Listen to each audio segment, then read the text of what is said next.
Nesse evangelho de hoje, Jesus já começa dando uma lição de moral naquele povo. Vamos entender o que estava acontecendo por trás dessa cena. Então chegam algumas pessoas dizendo que Pilatos tinha matado alguns galileus que estavam fazendo a sua oferenda. Só que naquele período, no tempo de Jesus, toda vez que alguém morria, porque por causas não naturais, ou então era cometido de alguma doença, ou uma enfermidade, ou qualquer coisa do gênero, as pessoas entendiam que era o próprio Deus colocando a doença na vida da pessoa. Que era o próprio Deus mandando matar aquela pessoa, como se fosse uma forma de que ela pague pelos seus pecados. Uma mentalidade de um Deus perverso.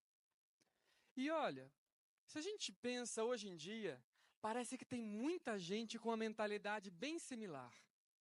De gente que pensa que as doenças, as coisas ruins que nos acontecem, é Deus que coloca na nossa vida.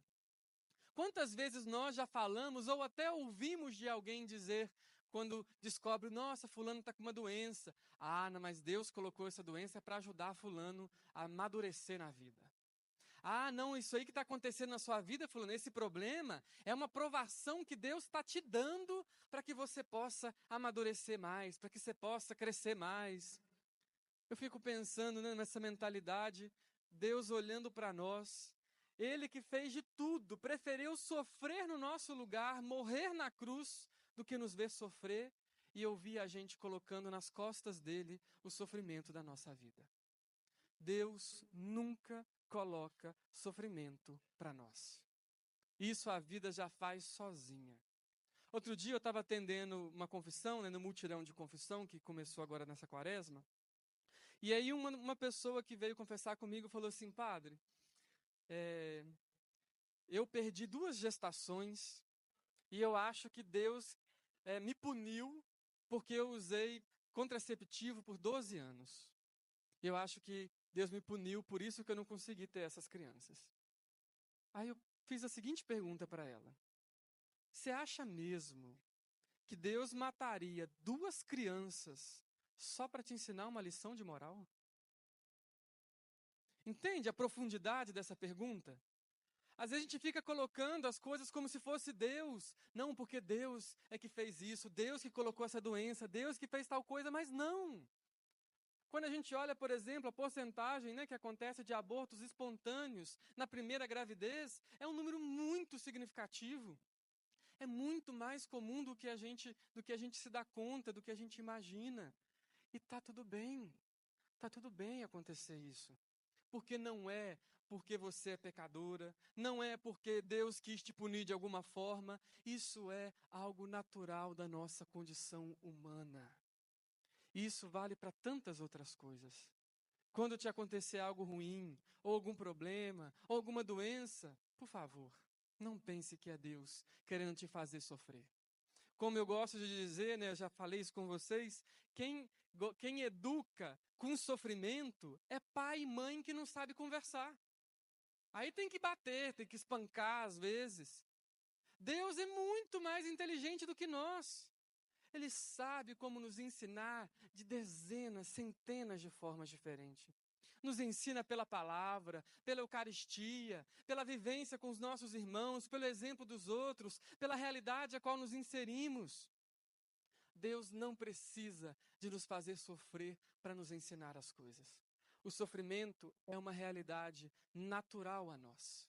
E, inclusive, muitas delas, consequência de nossas escolhas. Quando, por exemplo, eu estou dirigindo numa BR a 200 km por hora, quando eu dirijo bêbado ou sem cinto de segurança, eu estou assumindo o risco da morte. Eu estou assumindo. E aí depois acontece um acidente, aí vai dizer, não, é que Deus é que quis. Olha só, são muitas dessas coisas, são nossas escolhas. E é interessante que a gente tem essa mania de ficar colocando a culpa sempre nos outros. Ah, aconteceu uma doença, isso aqui, é Deus. Ah, isso aqui é a tentação do mal, aí já é o diabo. A gente sempre põe uma coisa, nunca nós, né? Não, a tentação, O diabo atenta. O diabo atenta, mas é você que escolhe. Não, padre, mas é porque você sabe, né? Eu traí minha esposa, mas é porque o diabo tentou. Quem traiu sua esposa não foi o diabo, foi você que escolheu. Ah, padre, você sabe como é que é, né? Eu tento não comer demais, mas quando eu vejo aquele pudim, o diabo atenta. Quem comeu o pudim não foi o diabo, foi você. E aí a gente vai percebendo que a gente tem essa mania mesmo de tirar a responsabilidade de nós, de coisas que somos nós que temos que assumir. É nossa maturidade como cristão dizer, não, eu posso ou não posso tal coisa. Eu quero ou não quero tal coisa. E tudo isso traz consigo consequências, ruins ou boas. Como eu partilhei uma vez com vocês, né, quando eu estava no Rio de Janeiro, uma senhorinha chegou para mim e falou assim, padre, abençoa aqui minha perna. Lembra que eu contei isso para vocês? Eu abençoei a perna dela e perguntei assim, e o que você está fazendo para cuidar da sua perna? Está fazendo uma caminhada? Um pilates? Alguma coisa? Ah, não, padre, eu tenho muita preguiça. Aí a gente pede a Deus para fazer as coisas, mas a gente não faz. E tudo isso é consequência de nós mesmos. Não, Deus, melhora aí minha diabetes, minha hipertensão. Ah, mas eu não fico sem comer aquela lasanha, aquele pudim de jeito nenhum. Deus que se vire para resolver minha saúde. Só que tudo isso é consequência do que a gente faz conosco.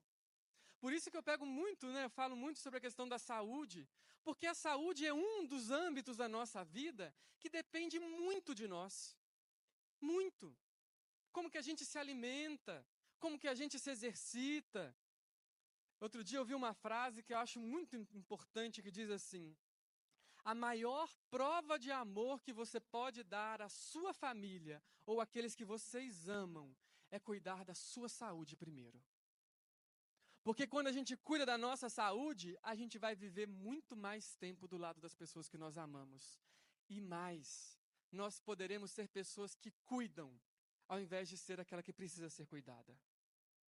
Cuidar da nossa saúde é uma obrigação, uma responsabilidade nossa. Ver direitinho como é que a gente tem se alimentado, ver como a gente tem se exercitado, como diz Santo Agostinho, ele dizia o seguinte: cuide do seu corpo como se você fosse viver para sempre. E cuide da sua alma como se você fosse morrer amanhã. Olha só que bonito, guarde isso. Cuide do seu corpo como se você fosse viver para sempre. E cuide da sua alma como se você fosse morrer amanhã. Às vezes tem gente que pensa que cuidar do corpo, ah, não, mas isso aí é orgulho, isso daí é porque quer aparecer. Isso aí é gente que quer viver. É gente que quer ter qualidade de vida. É gente que não quer se sentir preso dentro do seu próprio corpo. Ah, eu quero ir lá, eu vou. Eu quero fazer tal coisa, eu faço. Eu quero subir no telhado da igreja, eu subo. Por quê? Porque não há limitação. O corpo é feito para nos potencializar. Cuide do seu corpo desde agora. Se dê esse presente. É presente que você dá para você. Prometo que você não vai se arrepender. Se arrepender, aí você pode vir e cobrar de mim. Pode me quebrar na porrada.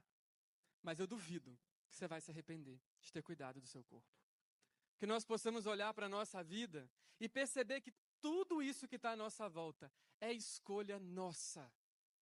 Um dos maiores presentes que Deus nos deu, além da vida, é o livre-arbítrio. É a capacidade de escolher e assumir para nós aquilo que é de bom e de ruim. E colher o que a gente planta, seja os melhores dos frutos ou os mais difíceis de engolir. E aí, seguindo adiante, nós chegamos na primeira leitura. Na primeira leitura do livro do Êxodo, acontece essa cena emblemática. Nós vemos Moisés indo levar, o seu gado para pastorear na montanha, e lá ele vê uma sarça ardente. Um arbusto que, apesar de pegar fogo, não se consumia, não se queimava. E é interessante a gente se dar conta porque o amor de Deus é da mesma forma. Apesar dele queimar em nós, ele não consome, não tira nada de bom de nós. Como nos dizia o poeta, Luís de Camões, amor é fogo que arde sem se ver, ferida que dói não se sente, um contentamento descontente, dor que desatina sem doer. Essa experiência de um Deus amor é um amor que abrasa nosso coração e que purifica de nós tudo que há de ruim. A experiência de Moisés com Deus teve como consequência a libertação de um povo da escravidão. E a nossa experiência de intimidade com Deus? Qual é o fruto dela? Quais será que são as escravidões que nós precisamos nos libertar hoje? Tantas coisas parecem que nos escravizam ainda, né? Seja no campo afetivo, como o estresse, a falta de paciência, a raiva, o desejo de vingança, a falta de perdão, que roubam de nós a paz interior. Quantas outras coisas que fisicamente também fazem isso? Seja o vício em jogos, né, o vício excessivo, né, no cigarro, no álcool, no celular, na televisão. Quantas coisas que vão roubando de nós aos poucos a liberdade e a vida. Peçamos hoje de Deus a graça de que esta chama que arde em nós, possa ela então nos purificar, tirar de nós tudo que nos escraviza e deixar apenas aquilo que é bom. Então agora nesse momento, feche os seus olhos e pensa no seu coração.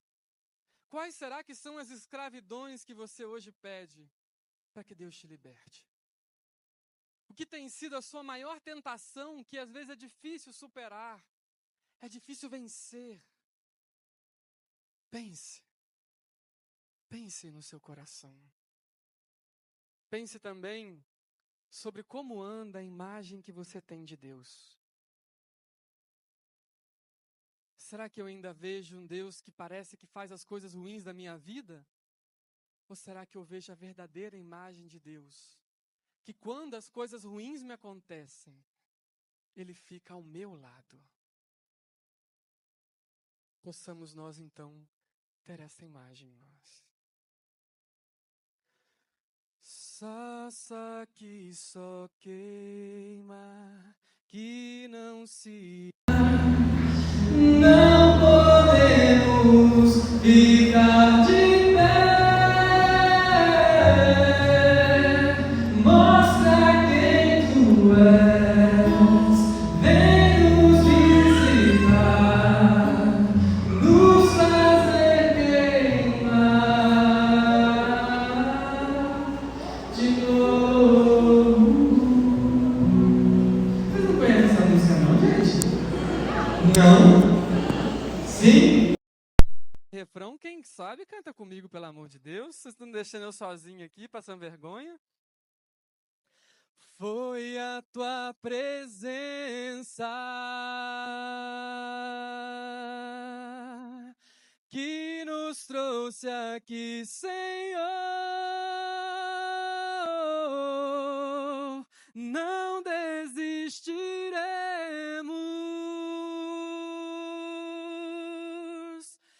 de te perseguir até te encontrar diante da tua glória. Não podemos ficar de pé.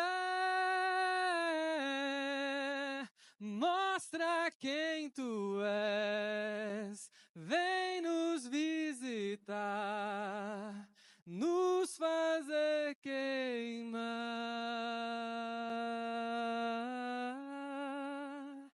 de novo. Tá vendo? Quando vocês cantam comigo fica bem melhor, não é verdade? Bem melhor. Então, as próximas vezes, vocês souberem, cantem comigo. Deus possa nos inspirar, meus irmãos, todos os dias, a deixar ser purificado no nosso coração aquilo que às vezes ainda nos escraviza. Que Deus possa potencializar e nos aproximar cada vez mais da imagem de um Deus que é amor e que passa todos os nossos sofrimentos da vida ao nosso lado, segurando a nossa mão. Que Deus nos abençoe hoje e sempre.